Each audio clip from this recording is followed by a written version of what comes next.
Good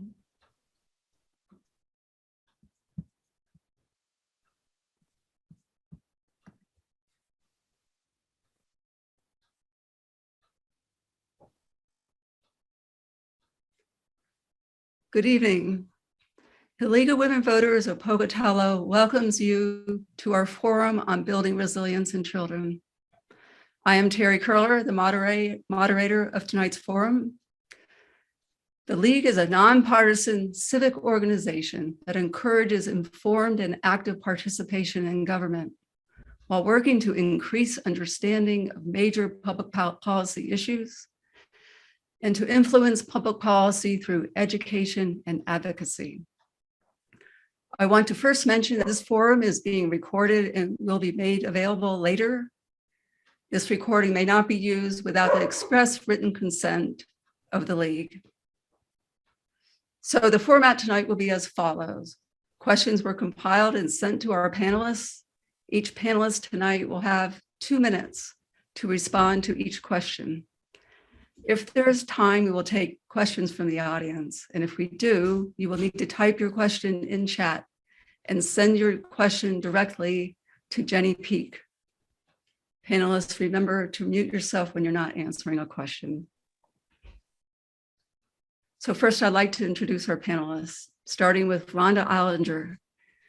Rhonda has 24 years of experience in behavioral health, including 17 years in community mental health and time as a clinical director. Now she's in private practice.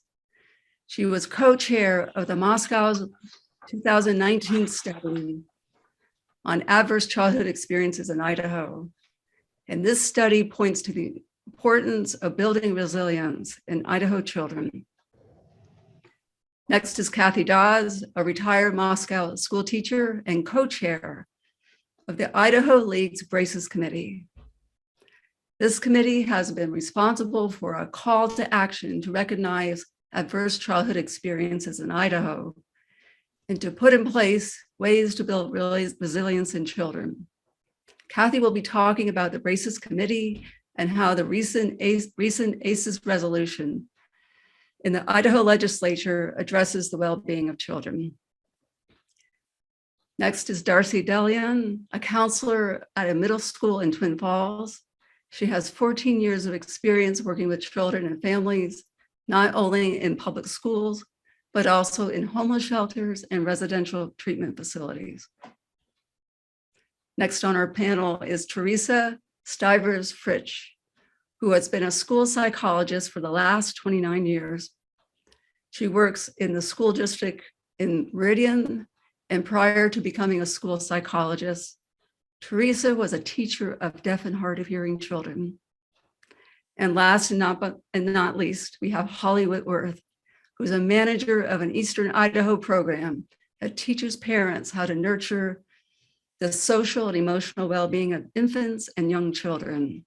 She is active across the state, facilitating home visits and supporting programs that focus on strengthening families. Holly has worked with families and young children for 20 years. So let's begin. Now, if we were to talk about building resilience in children, it is important to first recognize why resilience matters. One of the most important reasons for building resilience in children is to recognize that adverse childhood experiences exist. So the first question is to Rhonda. Rhonda, what are adverse childhood experiences, which we also refer to as ACEs? Please share the tool that is used to assess traumatic experiences and explain why building resilience in these children is important. Tonight, we're going to be talking about adverse childhood experiences. And although in part this is going to be an academic conversation, it's also deeply personal. This impacts many of us at an individual and a community level. So as you connect to the information tonight, I'm going to encourage you to take care of yourself about the impacts of this topic. So some background. In the 1990s, Kaiser Permanente and the Center for Disease Control began studying the effects of ACEs. They found impacts of stress hormones in developing systems that had lasting implications of behavioral and physical health concerns across the lifespan. The first study was about 18,000 people in San Diego, 70% Caucasian, all middle class, all had private health insurance. They studied 10 types of childhood trauma that were known to have an impact for a lifetime. 5 are personal: physical abuse, verbal abuse, sexual abuse, physical neglect, and emotional neglect. 5 are related to other family members: a parent who's an alcoholic, a parent who's a victim of domestic violence, a family member in jail, a family member diagnosed with mental illness, and experiencing divorce of parents. There's 10 questions, and each type of trauma counts as one. So in the general response back, the reported level of these specific adverse childhood experiences across the general population was shocking. I have a slide if it's possible to share that. Okay, so as you can see, what they found in this population, and then this was later also found, same degree, in the CDC study that followed up with 250,000 people. So physical abuse, 28% of the population; psychological abuse, 11%; sexual abuse, 21%; emotional neglect, 15%; physical neglect, 10%; having a parent that abused substances, 27%. This is across the general population. So this is a lot larger than I think anybody had understood prior to this. The CDC's Adverse Childhood Experiences study showed a correlational link between childhood trauma and chronic diseases that people develop as adults, as well as social and emotional problems. This includes heart disease, lung cancer, diabetes, and many autoimmune diseases, as well as depression, violence, being a victim of violence, and suicide. So in that question, the 10 questions, each response yes is a point. So as your ACEs score increases, so does the risk of disease. You wouldn't mind sharing the next slide? With an ACEs score of 4 or more, the likelihood of chronic pulmonary lung disease increases 390%, hepatitis 240%, depression 460%, attempted suicide 1,220%, and then a score of 8 or more decreases your life expectancy by 20 years.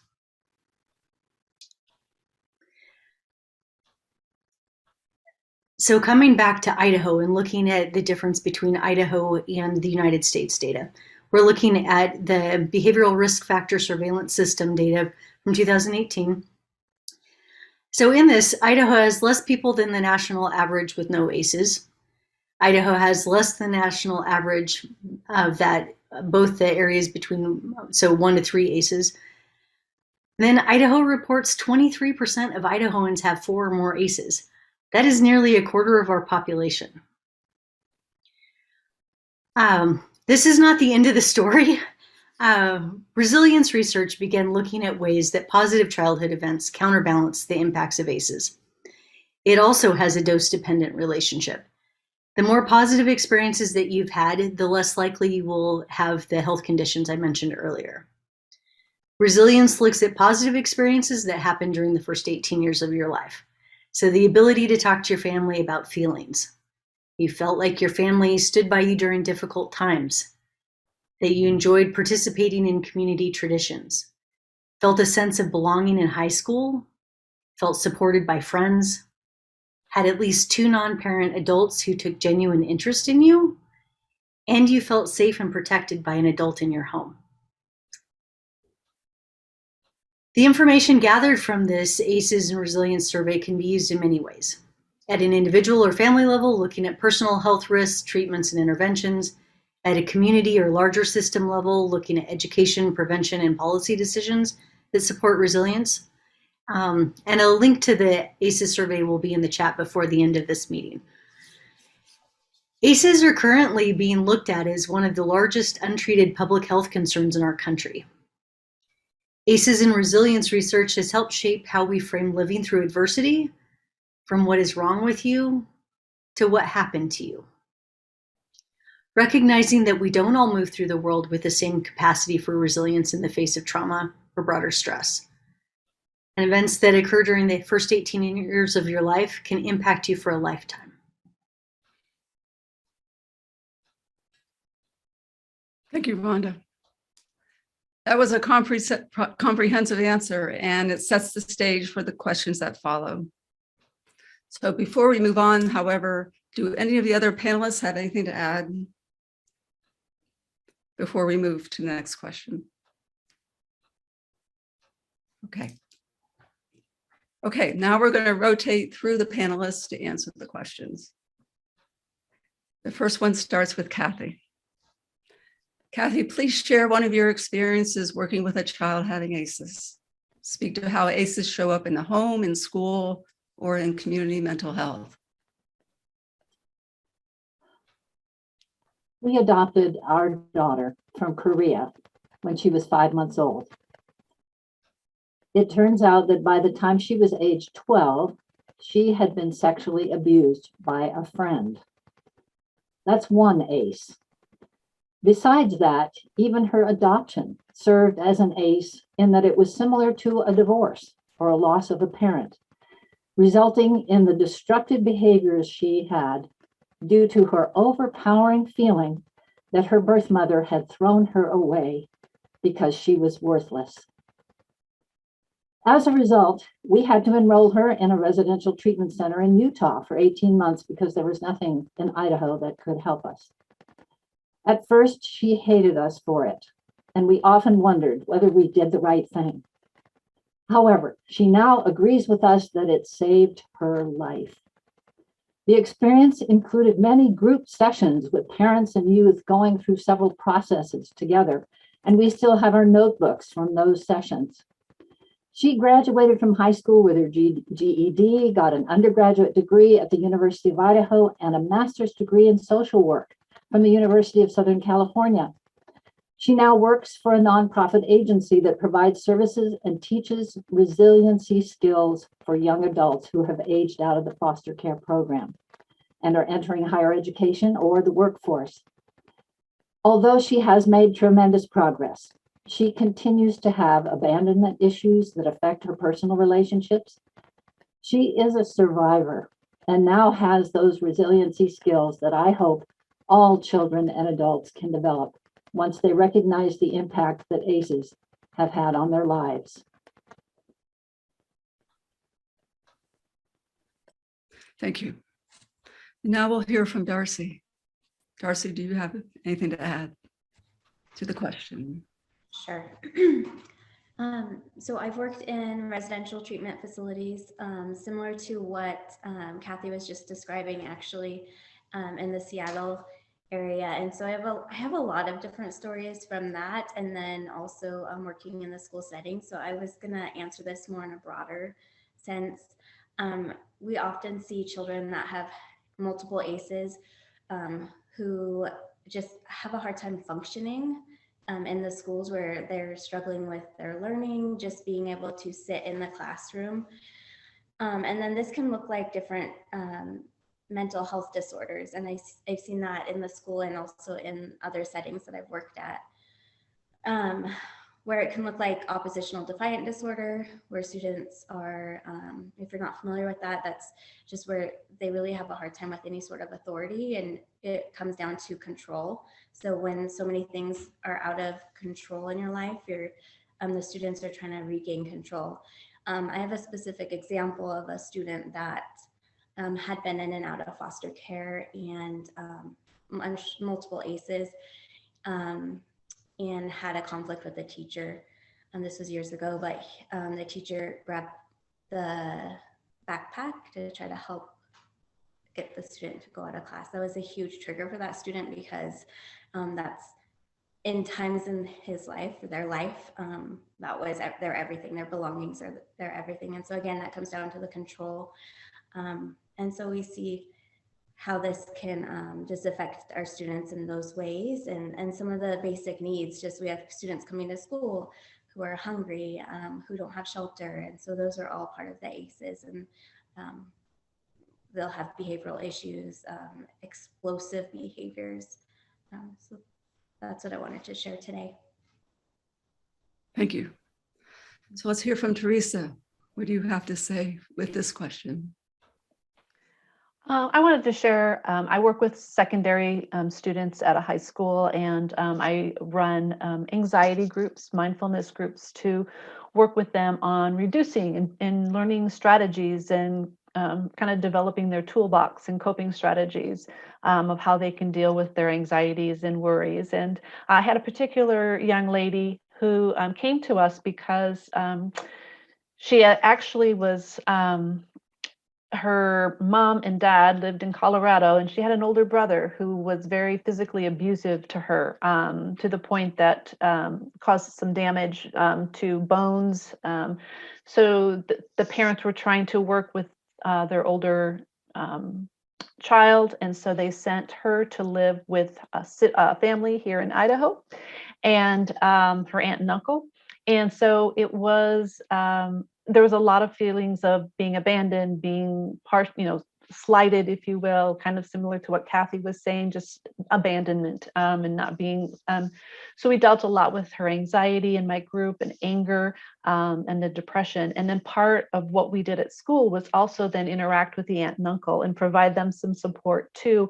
And fortunately, they had hooked her up with a mental health provider out in the community.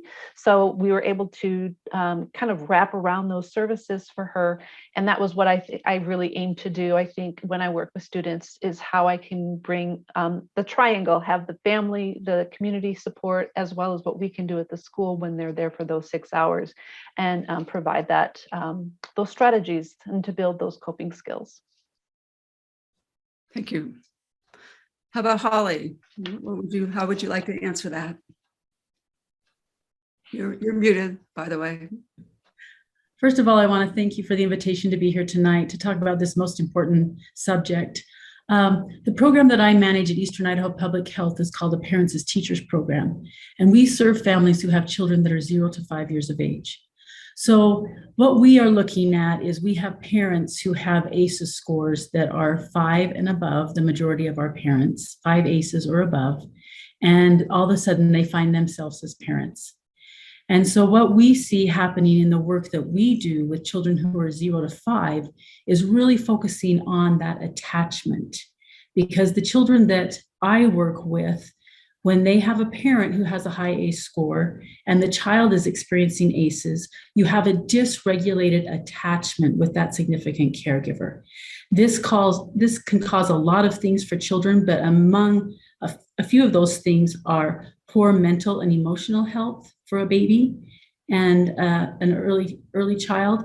And sometimes we think that babies don't know what's happening, but babies do know what's happening, and they understand feelings. And so we work a lot on that attachment, because otherwise, if they have a dysregulated attachment or an unhealthy attachment with their primary caregiver because of ACEs, we're looking at attachment and societal difficulties later on. You might see a child withdraw from interacting. Their needs aren't being met. They don't trust their feelings. And so you can see why those first few years of a child's life, especially if they have a parent who has significant ACEs, it's so important that there's some kind of sturdy support there for the parents. Because if we don't reach a parent, we will not reach a child.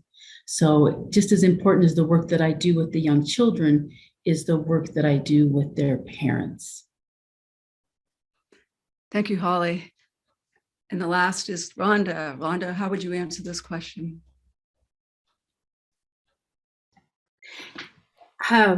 About working with children and ACEs? Yes, what are your experiences working with children with ACEs? Largely, that was at a programmatic level at a community mental health center where I oversaw the whole age continuum of services. And I think when other panelists have talked about multi-system involvement and really talking about parents needing to be involved, really seeing parents with high ACE scores will likely have kids that have high ACE scores, and will have multi-system involvement. So schools, juvenile services, child protective services would be involved. There's a lot going on. And so I think the more about educating the parents about how this impacts child development, being able to connect parents and families as a whole to their community and start working on building some of those natural supports and resilience. A lot of times, people with high ACE scores aren't so attached in their communities. They don't have a lot of natural supports, people to go to when things get hard. Okay, thank you. So the next question is directed first to Darcy, and we've touched on this a little bit already, but perhaps there's additional commentary. When parents have ACEs of their own, how might their ACEs impact their children? That's to Okay. Darcy. Yeah, so I think that we often see when parents don't have the skills to deal with things that come up in their lives, if they've had multiple ACEs and they haven't received services to help them deal with those yet, then they're modeling maybe some unhealthy coping skills, their relationships, they're modeling all of those things that then we see trickle down with the kids. And so then we'll see the kids acting certain ways. We'll see, parents having their own mental health issues, substance abuse. So these are all of the things that Rhonda had talked about early on, how ACEs impact adulthood if they're not, if early intervention isn't implemented. And then if they're dealing with health concerns, that's a huge thing that is a concern with the ACEs. And so if they're sick and if they're dealing with their own illnesses, then that's going to impact the children. Thank you. So now I'd like to hear from Teresa. Do you have anything to add? Well, I think the only thing that comes to mind is that so much of trauma, it really does imprint on the brain, right? On the mind, soul, brain, body. And I think and that is a lasting, and it causes that intergenerational trauma that we've kind of seen over the course of time, and how there's the chance of re-victimization. So I think that it's so important for us, as has been stated by other panelists, to really provide those tools, those strategies, so that we can build upon those coping devices that they can use to then also bring that emotional language and that emotional tools to their children. So definitely is very impactful when there's trauma and then more trauma. So I can't add anything more to than what others have spoken about, because I think that's everyone has shared. Okay, thank you. All right, we go to Holly. Holly, you were the first to mention this problem, and I'm wondering if you have anything to add now that we've talked about it some more.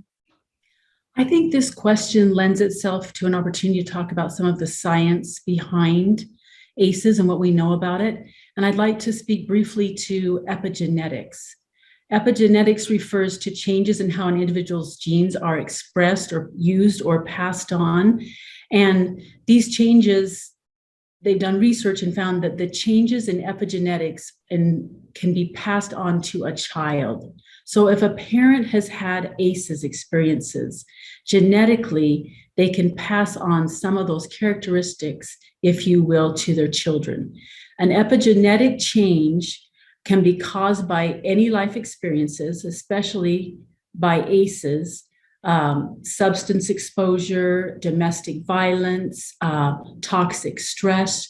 And it can be found that children who have had these kind of ACEs in their life and have experienced this kind of thing go on to have various physical and psychological disorders later on. And some of those things Rhonda brought up, some of those physiological challenges that come up, and some of the psychological things that happen because of ACEs. But that epigenetics is powerful, and it impacts the architecture of your brain and even the very young brains, causing problems with children with cognitive learning difficulties because of ACEs. Thank you. And Rhonda, do you have anything to add to this question? No, I think that was put fantastically. So yeah, I think epigenetics are a huge leap in research about understanding lasting impacts for generations to come. Thank you. Okay, the next question is directed at Teresa. To begin, as a professional, how do you help children and their families? How do you build resilience? We've touched on that a little bit already. What does treatment look like at school or at home or in behavioral health? We'll start with you, Teresa. Sure. As we've mentioned, this topic is becoming more and more prevalent. So more and more programs are being developed and curriculums across the nation. And some of the resiliency education programs that are out there try to build upon becoming more trauma aware. And that's usually the first step is right. Identification, becoming aware, kind of looking at your perceptions and how you view things. And so becoming aware of trauma and ACEs and childhood experiences and so I've done a lot of in-services. We've done a lot of trying to expose teachers and to staff members to what are ACEs, what does that look like?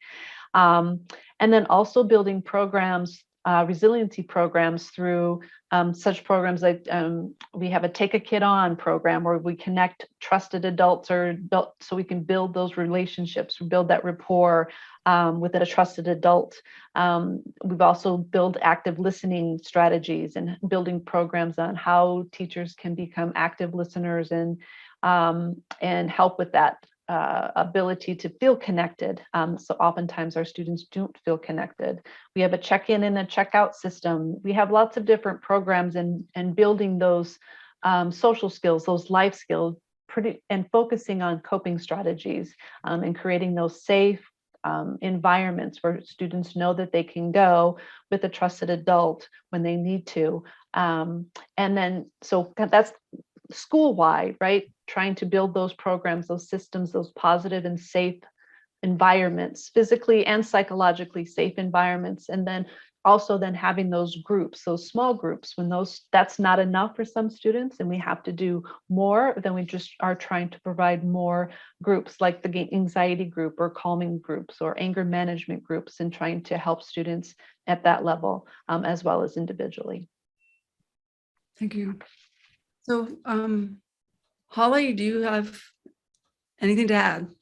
Yes. In addition to what Teresa so expertly said, I have come to see that supporting families build their own protective factors is one of the best ways to ensure or to build buffers around ACEs. I like to think of it as that family and those young children cocooned by those protective factors, and they provide some of that cushioning that needs to happen. And those protective factors came out in the mid-2000s at the Center for Study of Social Policy, and they include concrete support in time of need, not just asking, what do you need, but being able to refer or provide some of that concrete support. Social connections, whether that's a neighborhood, a faith-based community, a school community, so that people feel like that sense of belonging that Rhonda talked about earlier. And then knowledge of child development.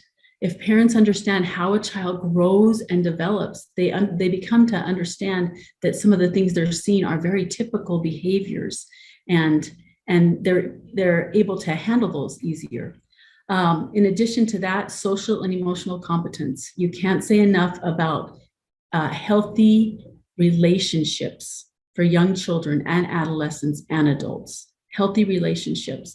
And then finally, that parental resiliency. So a parent understands that they are strong and they can go through hard things.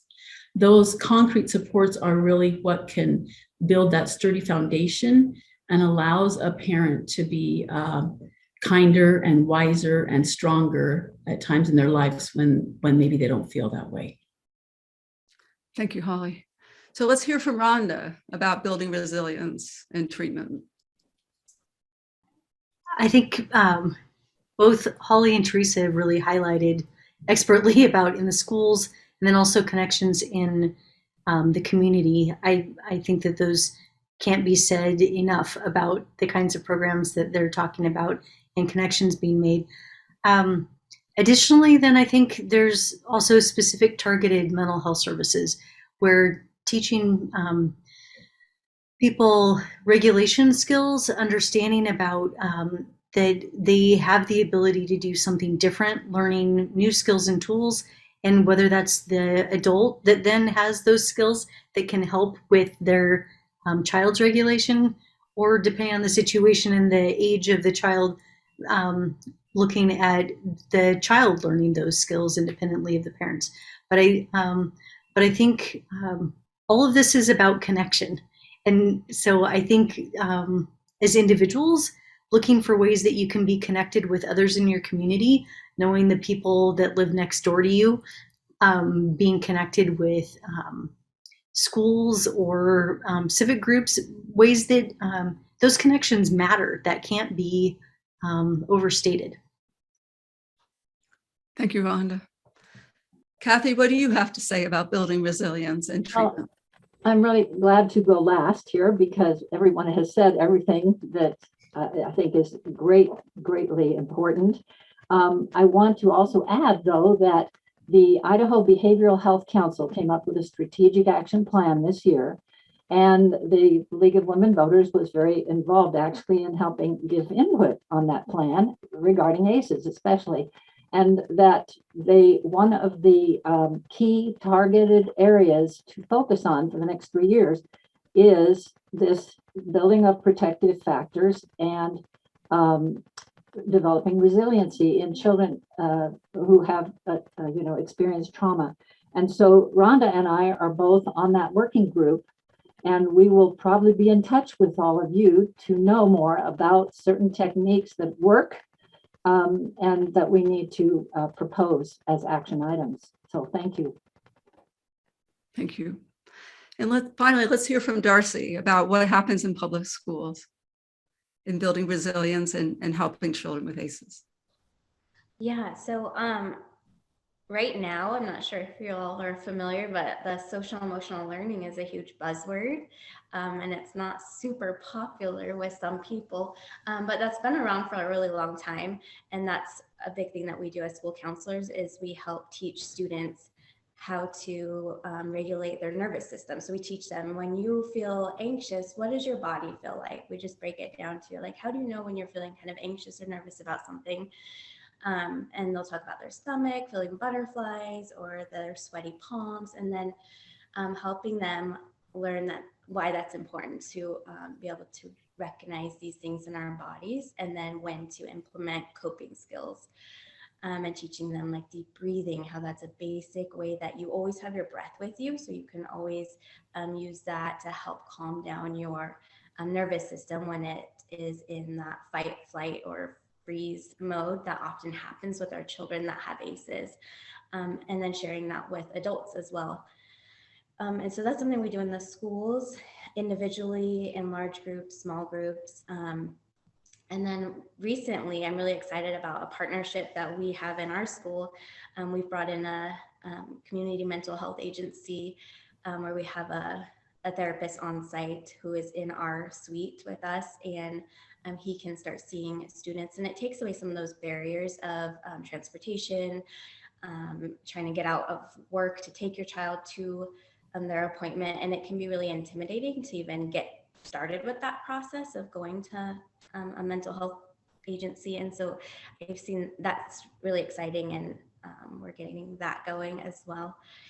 I feel like there were some more things I thought of, but I know I'm running out of time too. Oh, another thing is parenting groups too. So we also have tried to implement some parenting groups. I've been trained in nurturing parenting and offering those things for parents. I have one. Thank you. Okay, go ahead. Just something I've seen in a wraparound group is offering some breaks for parents. So like if you have a student that's really difficult, we have a place here in Twin where they can go there for the weekend if things are getting really volatile at home, which I think is a great resource to be able to do that for parents to help with those ACEs. Thank you. Okay, the next question is for Kathy Dawes. Only, she has a lot to say. The Idaho League of Women Voters worked with the Idaho legislature to pass House Concurrent Resolution 2029 titled Traumatic Childhood Experiences. Please discuss the resolution and the process it took to pass it. I am so excited to tell you this news. It was passed last Friday, the 18th, by the Senate, and that was the final step in getting this on the ground, ready to go with it.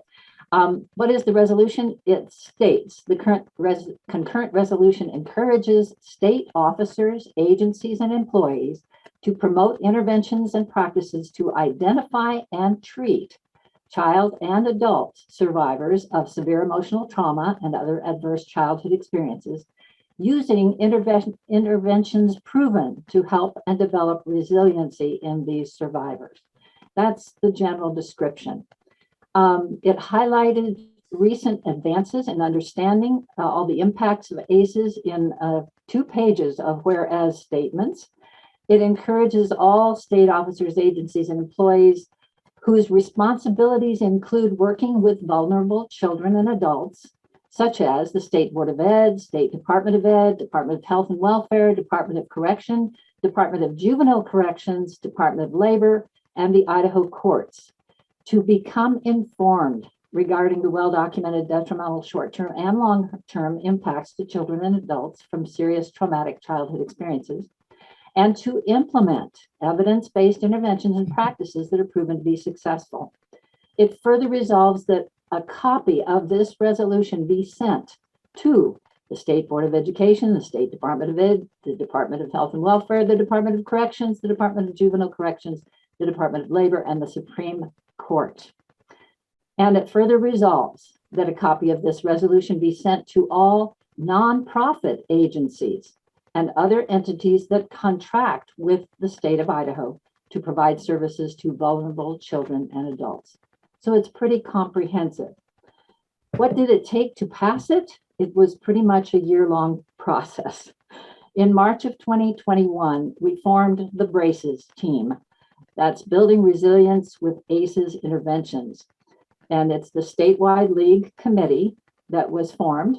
And I'd like to acknowledge a couple of members who are here tonight. Rhonda is a member of that, and also Ann Cheadle, who's with us. I don't see all the rest of you on the list here, but I want to acknowledge their participation. In June of 2021, the Idaho Behavioral Health Council requested input on their strategic action plan. And as I said earlier, we gave some input on that. Senator Nelson from District 5 was one of the 4 legislative members of that council. And he took the Utah resolution that we based this on. This was based on a resolution that passed unanimously in Utah in 2017. And he took that resolution and asked the Idaho legislative bill writer to write a draft that would include Idaho references. In October, he contacted the other 3 legislators who are on the council to ask for their support as co-sponsors. In January, we worked with the Idaho Resilience Project and Spark to create a 1-pager with information to give to legislators and a list of potential people who we could ask to give testimony in a hearing. In January was the print hearing. That was when it was introduced in the House Health and Welfare Committee and was recommended to be printed. On February 1st, it received a resolution number HCR 29 and had a public hearing in the committee. And we had several wonderful testifiers who spoke. Everyone who spoke was in favor of the resolution, and it was passed by the committee. On February 3rd, it was debated in the full House for a vote. It passed with a roll call vote of 45 to 22 with 3 absences, and then moved to the Senate. And in February 10th, it was heard in the Senate Health and Welfare Committee and passed. Only 3 testifiers, however, were allowed to speak. We had 12 lined up. On February 18th, it was debated in the full Senate for a vote, passed with a voice vote with maybe 3 senators voting no, but it was an overwhelming majority. I see that my time is up. Is that correct? No, keep going. Okay, I do have a couple of other things.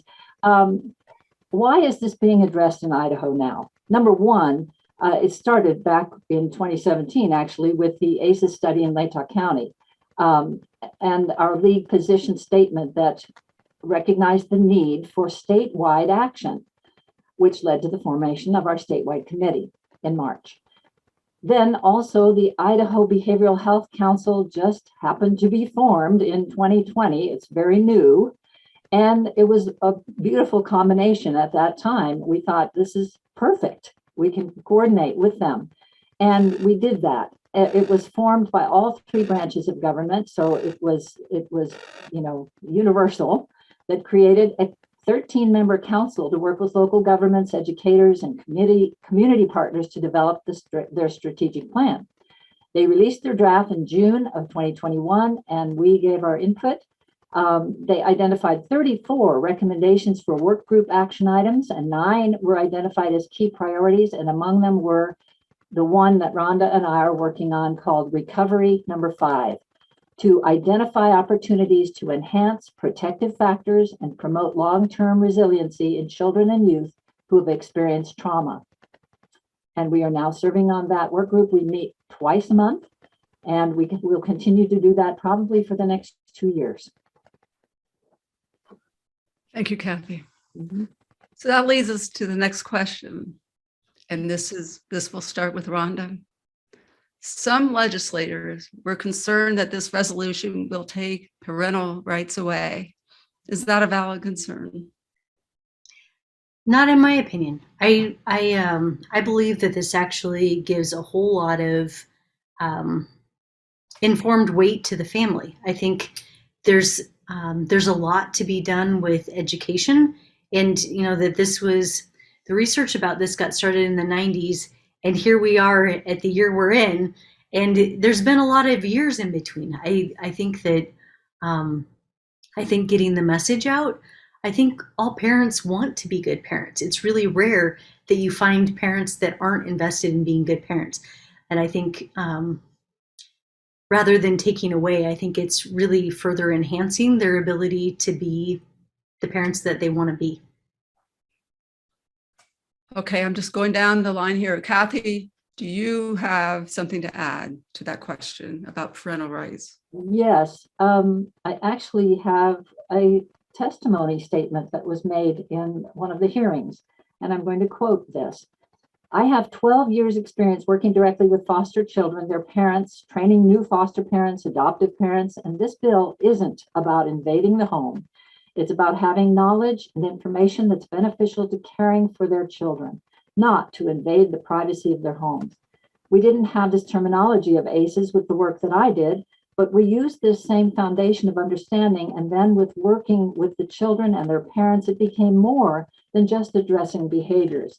It became understanding their hearts, their minds, the effects of abuse on their thinking, their patterns of behavior, and even their health. And in no way did I ever see an invasion of the privacy of parents other than information that was necessary to work with children. I don't think this is an inroad into violating more privacy of homes. I see it as a resolution to increase understanding, to care for our children. And by the way, this is also for their parents. Using the same approach for their parents, they no longer felt judged, shamed, blamed, but rather understood. The generational impact that they were passing on through their children, then they were able to relax and not defend and move forward. Thank you. So how about if we hear from Darcy about parental rights? Do you think that's an issue?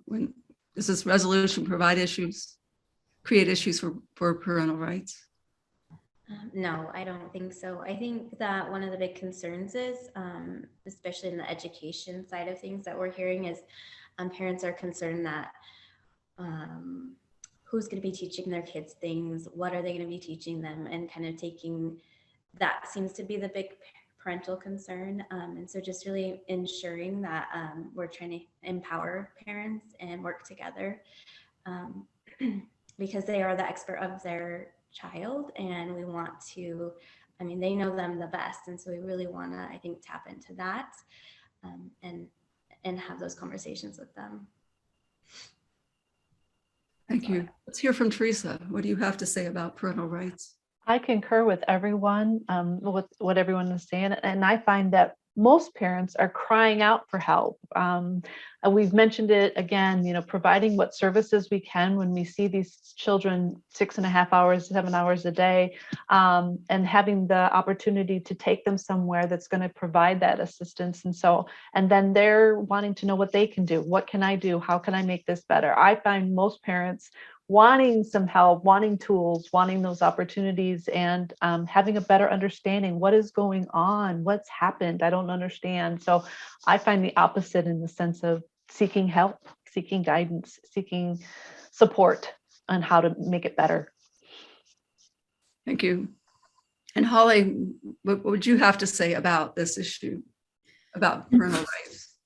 In my work with parents, we enter a parent's home where they live with their child. And the home is the sanctuary. And we talk about ACEs with families. And we do what we call a near at home visit. And it's a specific ACE visit that brings up ACEs for parents. And every time that one of those visits happens, we're not telling the family or the parent anything that they didn't already know. But what we are doing is giving them an opportunity to talk about it and receive support. And I think that that is what happens with this resolution. We're giving an opportunity to talk and to gain support. We're building parents' capacity. I think that every parent is doing the best they can. It's just that some parents need more support than others, and some due to ACEs. So we're giving parents the opportunity to be the most powerful determinant of their own mental health and of their child's mental health. We're giving them the capacity to talk about ACEs that have affected their lives and to open up that door and to begin to heal and to get the services and support that they need. And we're giving them an opportunity to build on those core gifts that they may already have in place, those strengths that they have in place. Thank you.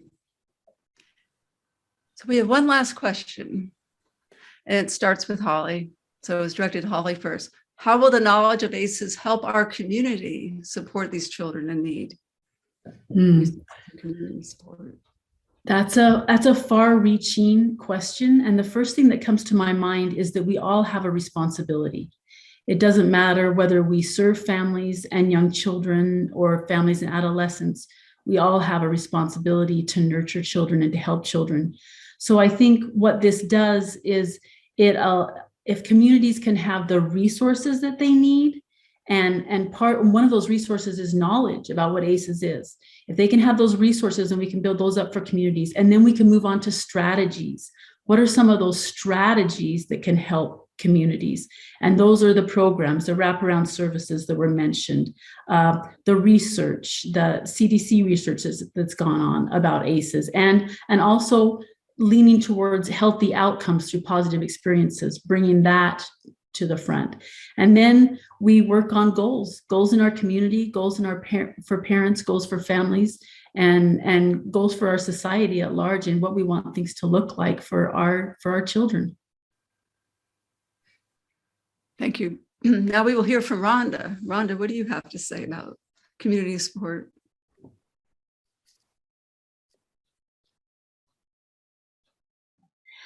I think that there's a lot to be said here, and I like to dream big. So I think in addition to everything that Holly said, I think everybody as community members, you have the ability to connect and build a community that is worth having community about, right? And so in education, in caring for each other, in developing resources and policies that are effective, I think there's so much.